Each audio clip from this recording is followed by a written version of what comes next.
Cryptic Humility. Hello guys, and welcome back to Cryptic Humility. My name is Vanessa Hurley. I am your host and guide. Today we are going to be talking all about FinTech. Originally in this podcast, I had labeled it as crypto and FX, which truly we do talk all about crypto. We do mention FX market occasionally, but I thought that labeling it as FinTech would align better with the podcast and the show just because there are so many things that we are going to be talking about in the future that align with FinTech, and even things that we've talked about in the past, like crypto and blockchain and all these different kinds of concepts in the crypto world. So it only made sense to talk about FinTech today, the industry, what it really is, where can we find it, different examples, and also talking about different companies that implement FinTech or are in favor of FinTech and what they're currently doing in our society. Today is Saturday. If you are listening to this on Monday, I hope you're having an amazing week. I hope I can make it better by giving you simple, real, true education in these markets. And without further ado, actually, before we talk about it, I wanted to mention to you guys that for the show, we have a different kind of show coming up in May. We're going to be doing live interviews on the street. So I'm going to be talking to people individually on the street in Boston and getting their perspective about the crypto and FinTech market. Truly, what is wrong in the crypto market? And as we've talked about on the show over and over and over again, we have talked about scams, pyramid schemes, fraud schemes happening in the market, specifically in crypto and blockchain. And I think FinTech can pose a solution to many things in our society as well. But truly, we need to understand with the public, is it a lack of education or a lack of understanding? Is it a lack of trust? Is it a lack of value? So hopefully in May, I'll be taking you guys with me on the streets and we'll start gathering real feedback from the public about what is hindering us from growing and reaching our fullest potential in regards to FinTech, crypto, blockchain, etc. For today's purposes, let's get into talking about FinTech and having you understand it a little bit easier. So FinTech truly just stands for financial technology, and it is just technology that is trying to make all of our financial services, financial systems, and just finance in general easier. So in a lot of ways, which we're going to give a ton of examples today, we're just trying to make finance easier and work smarter, not harder. We're relying more on technology now to do things that employees used to do. Here we go. It's time to talk about the bank. So, a common joke on the show, I always talk about the bank when I worked at the bank right out of college. When I worked at the bank, I realized so much more that the bank is a dying breed. And what I mean by that is that everything is resorting now towards technology, online banking. And specifically in online banking, you can deposit checks, you can do transfers, you can pay your bills, you can do ACHs. And at times when I worked at the bank and somebody would come in and bring a check, and they're obviously a little bit older, so like they go do it the traditional way. Nothing wrong with that. But eventually and I'm sorry, I'm like all over the place, but North Shore Bank did this where there were now people standing, like employees standing at the bank, and you could actually go to like a robotic teller, if you will, and deposit your money, deposit your cash, kind of like a teller and an ATM combined, if that makes sense. So, and even now, you can go to the ATM and deposit your check. So you don't even need really to interact with a human to be able to do any of your banking anymore, which is really interesting. You can apply for accounts online, you can apply for a loan online. Like there's so many opportunities to just do things easier, and that's what FinTech is made for. It's technology that offers better financial services, more advanced financial services, easier financial services. That is what FinTech is. And the bank is one of the biggest places that you can find that. Another huge avenue of FinTech is we used to have antique computers, and now we're moving everything to online. So, and online meaning on your mobile device. So no, you don't need to go to the library anymore to sit at a computer to get the information that you need. And that's very much Web 2. We're now moving to Web 3 in the way that you can access everything on your mobile phone. You don't even really need it. You could essentially run a business without your computer in a lot of different ways with all the different kinds of apps and technology now that we're using with your smartphone. So even in that way, mobile phones have helped us advance in our financial systems. So if you needed so one of the biggest examples that we were going to talk about today, which we can mention now, is talking about Robinhood and online investing. And when I was reading into this past week and I was looking into my research, they were talking about how people that are 40 and under, how many of them are going to financial advisors? How many of them are, I actually actually I have a financial advisor, but it's like my financial advisor is a family one, meaning that he worked with my grandfather, then worked with my mom, and now his son, who works for the company, is now working with me. So that's really the only reason why I have a financial advisor. But in my point saying that, FinTech allows you to talk to robo advisors. So you don't even need to talk to an advisor anymore to be like, what are the best options? What should I be doing? Because AI and machine learning or computer learning, which is just the computer learning you more, AI learning you more and seeing where you click, what you like, how risky your investments are, for example, what you mostly invest in. AI can now start and a robo advisor can now guide you in making investments, and you don't really necessarily need a financial advisor per se to guide you on that path. Now, so this is not financial advice, but I would always encourage you guys to talk to a human being about what you're investing in and what you're doing. Somebody that's done it before you, somebody that might have experience. Of course, all this fintech technology is new, especially talking to relying on AI or ChatGPT, and ChatGPT is another one we're going to talk about.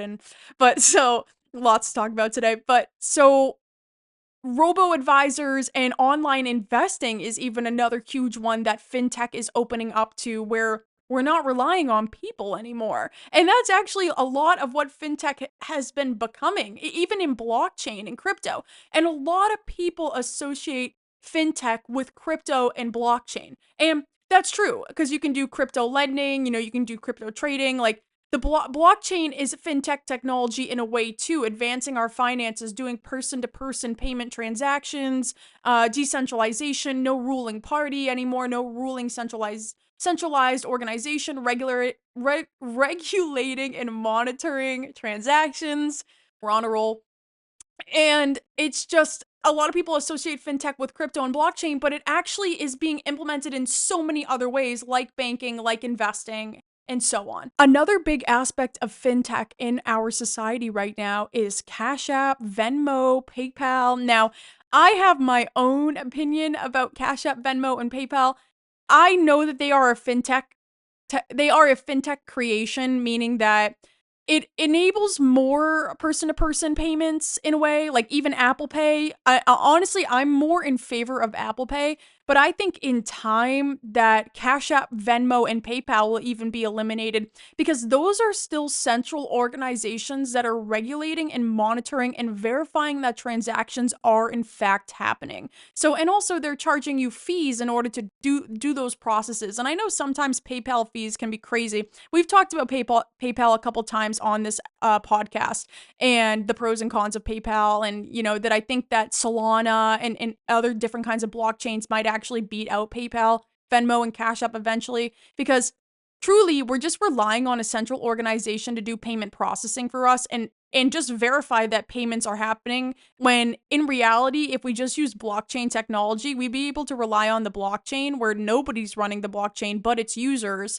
And in doing so, we can transact with people at much lower fees depending on the payment processing. And I don't want to get anybody too confused into that, but crypto, blockchain, of course, huge concepts in fintech. Another reason why I'm not a huge fan of Venmo, Cash App, PayPal is because there's still, maybe not so PayPal, but I actually got hacked on Venmo. And I've talked to a few of my friends who have even got hacked on Venmo. I remember there was a period of time freshman year of college, which actually is when this whole idea started for the podcast and for the business venture. But there was a time where I was getting hacked through Venmo, and I saw that I was $300 it was getting taken out of my account from T-Mobile, and at that point in time in college, I didn't even have $300, so it got declined, and obviously nothing evolved from it. But these these companies that we entrust so much so in payment processing still are not 100%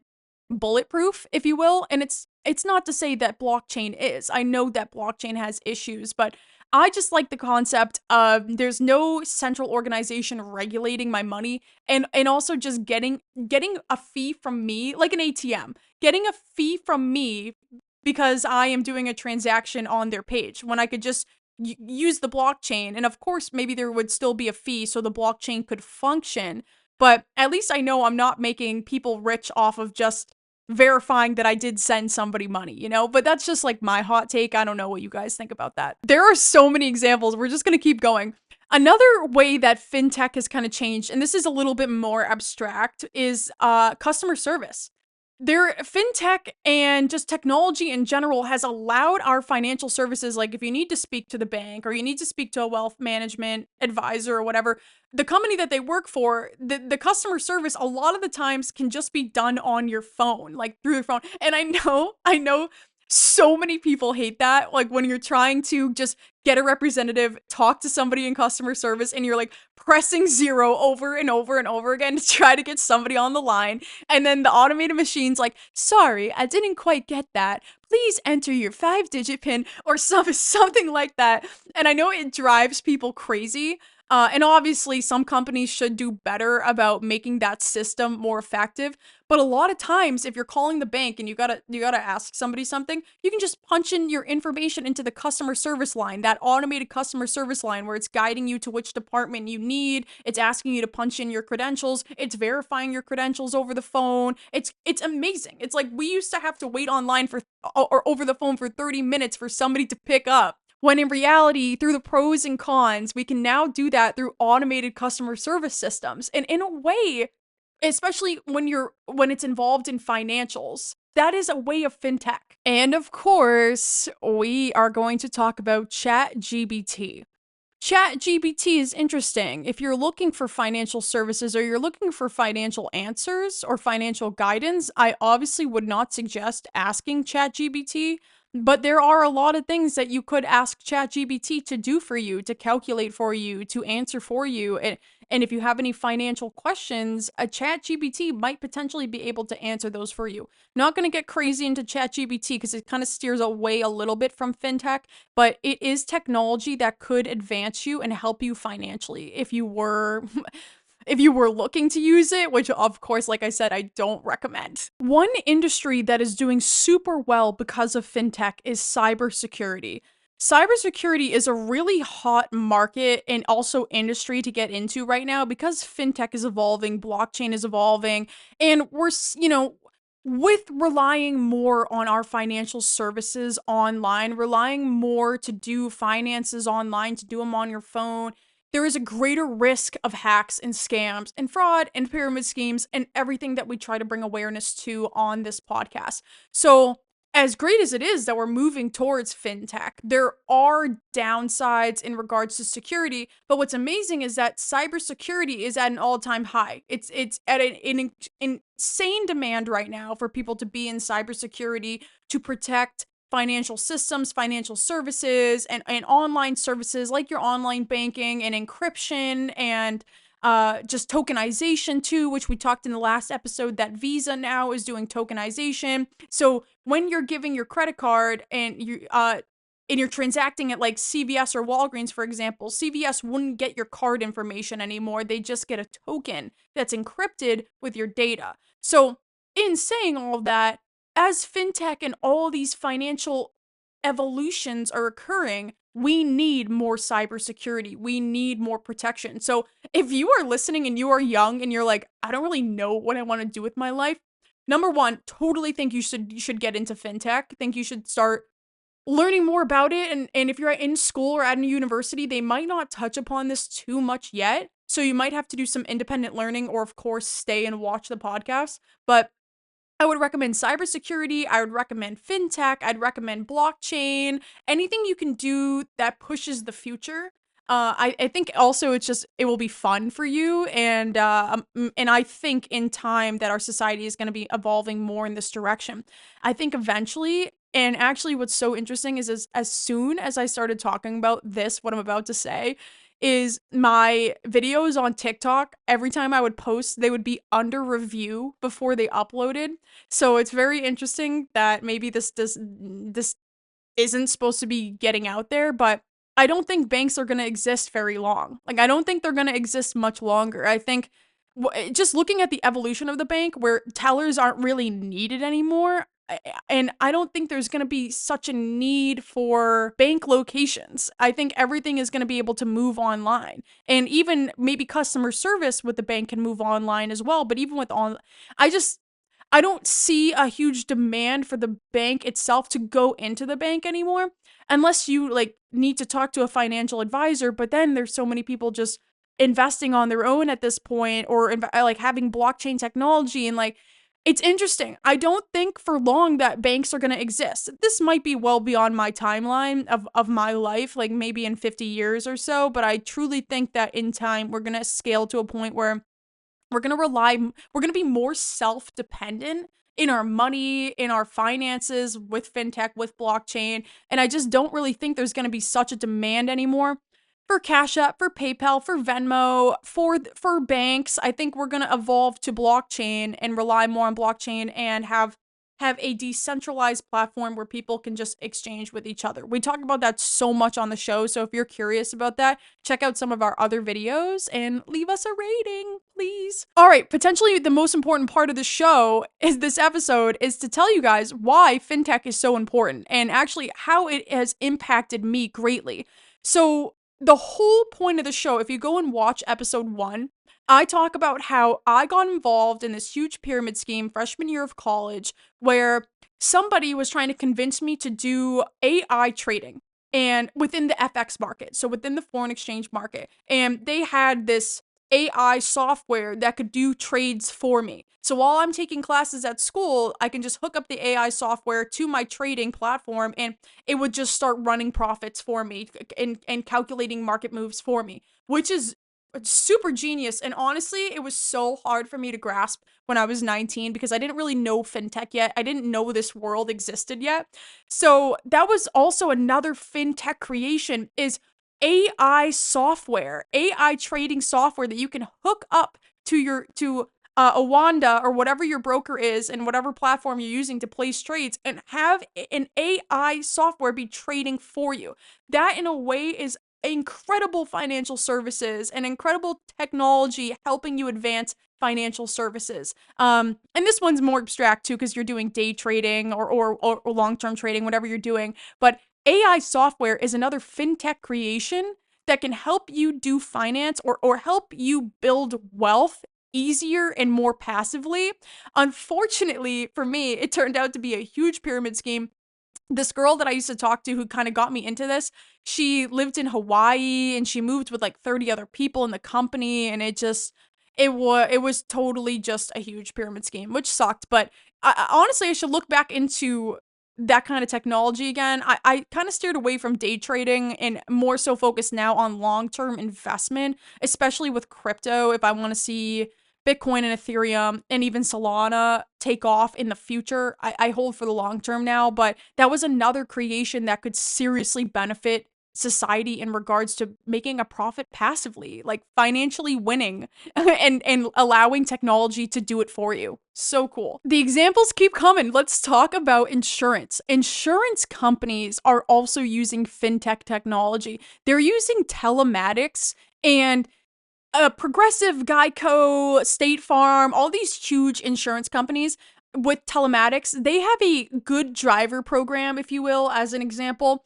and they can actually hook up a telematic piece of software or equipment into your car that it hooks up to your car's computer data so it can like work with the car's computer data and see how your driving is. And if you're driving well, you can actually get discounts on rates, which is so crazy. Like, it's interesting to me that people follow through with that and they allow their insurance company because I'm sure there's issues there with privacy and legitimacy. And you don't even know, like, what if this company, obviously all these companies have good reps, but what if they're trying to rip you off? You know, you just never know. It's interesting. But yeah, some people do this. Some people with their insurance companies use telematics, plug it into their car, and it will track their driving, their speed, their habits, all these different things, and potentially you could get a lower rate on your insurance for it. So this is another fintech creation that is helping people save money on their car insurance by the technology itself tracking your driving. So crazy. Oh, and also another research statistic that I did is that the FBI said that insurance companies are in suit of around $40 billion annually because of phony claims. And unfortunately, a lot of those phony claims hit honest customers. So people who are using the telematics and are driving well and have discounted rates. Unfortunately, there are a lot of schemes that go on with insurance claims, and I've seen so many videos too of like people driving on the road. There was this one video on TikTok that went viral of this lady driving on the highway, and somebody pulled right in front of her, stopped abruptly on the highway, backed into her a couple times, and they didn't know that she had a dash cam. Dash cam is so good to have too. Can't even, not to steer us off course, but dash cams are really good too to prevent phony insurance claims like these kind of things happening. But the good thing about the telematics is that it also helps protect honest customers in phony insurance claims, says the FBI. This episode has been so fun to record. I love the episodes that really spark my interest. Not that none of this sparks my interest. I record every weekend for you guys, but just fintech is so cool to me. I love technology that is advancing us financially. I went to school for international business concentration in finance and then did a directed study in crypto, which soon led to blockchain, to fintech, and my passions lied there. But it is just so cool to see how our world is evolving. And so not to go on a whole spiel with you guys, but while we're here, I never understand. There's so many people that I talk to who don't use Apple Pay.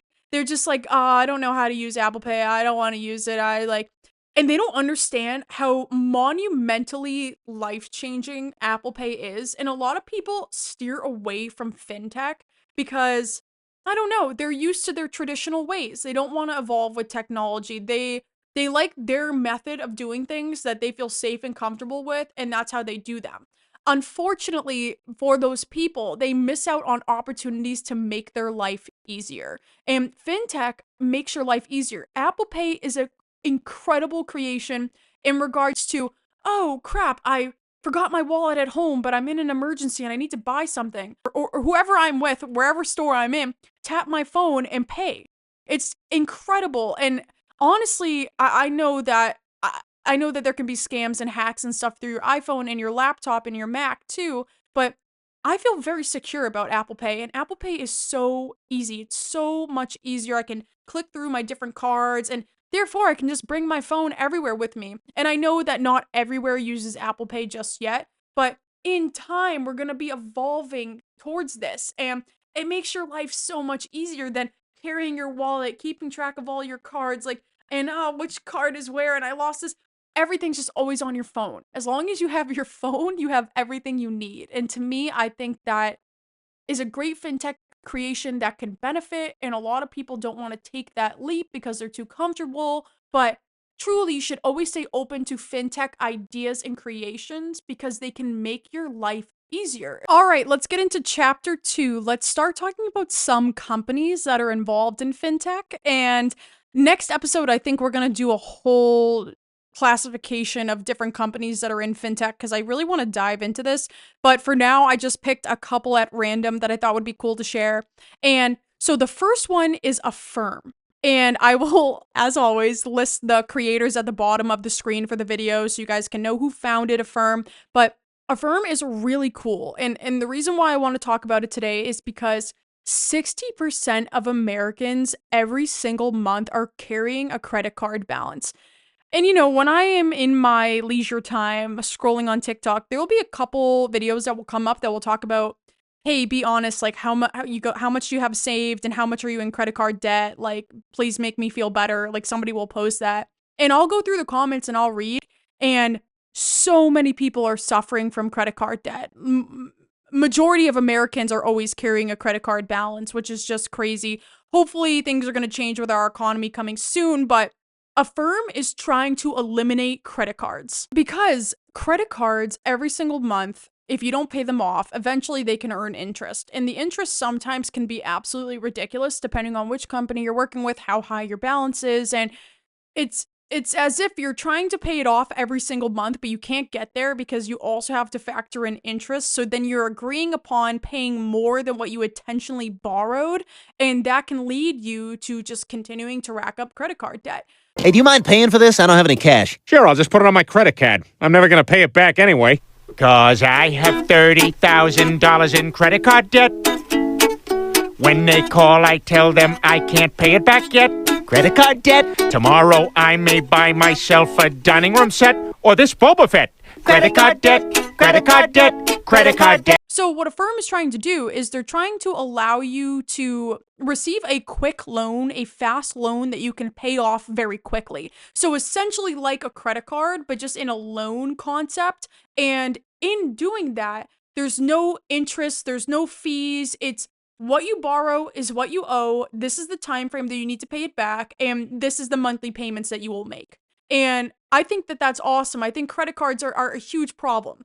Obviously, in our society, we're seeing so many people borrow, and a lot of that has to come into the job market right now and just a lot of issues in the economy that we're trying to wean out. But we see that there is a huge issue with credit cards for the American people right now, and Affirm actually is trying to help people out of that. So instead of borrowing against your credit card, borrow against a loan with Affirm. And they do it for, I was reading into it, and I will tag their website below in this podcast episode details for you guys to look into it, but they do it for wedding rings, they're doing it for weddings in general, they do it for travel, they do it for accessories, they do it for clothing. So really they have a wide variety of things that if you need to buy something, if you need to make a big purchase, do it through Affirm and then pay that loan back just like you would pay your credit card, but you're not going to get hit with so much interest and fees and just in an improbable way to be debt-free, if you will.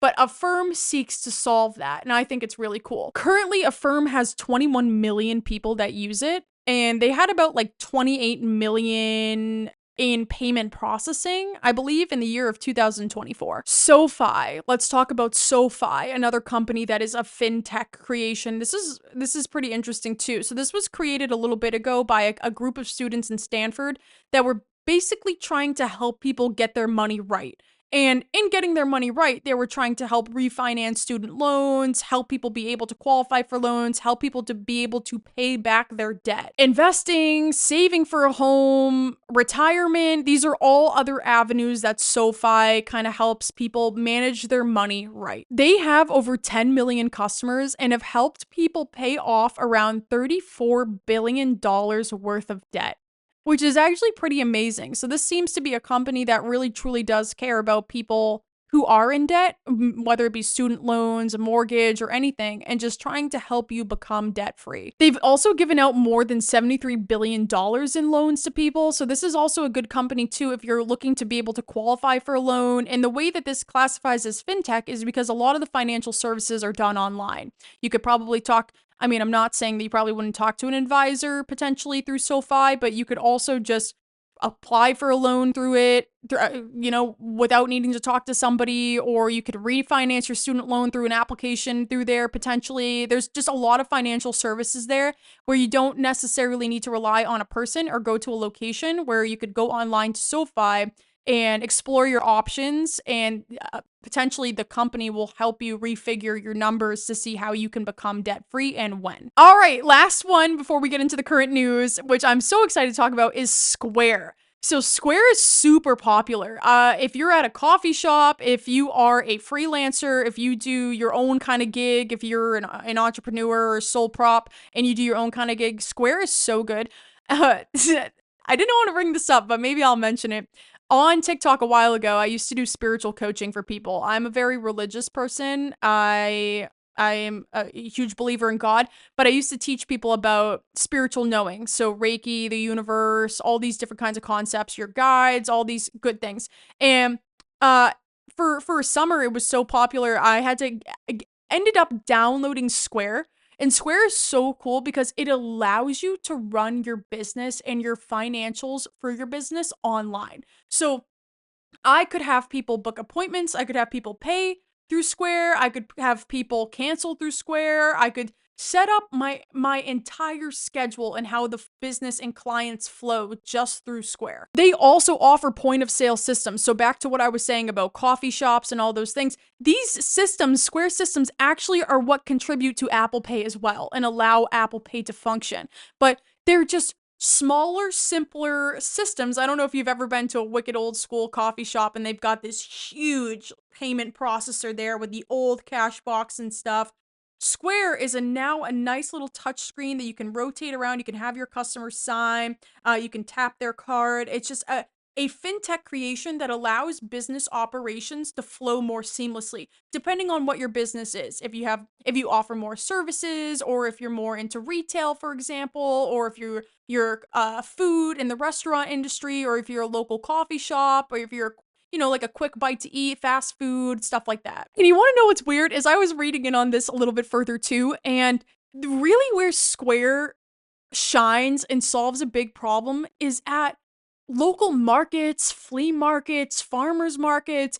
At flea markets, you usually just bring cash. But now with like a wireless or a seemingly wireless system that has your whole business integrated into it with automated commands and anything you want to program to have it function for you, now you can bring that to flea markets and people can just tap their cards and then the transactions will get processed through Square.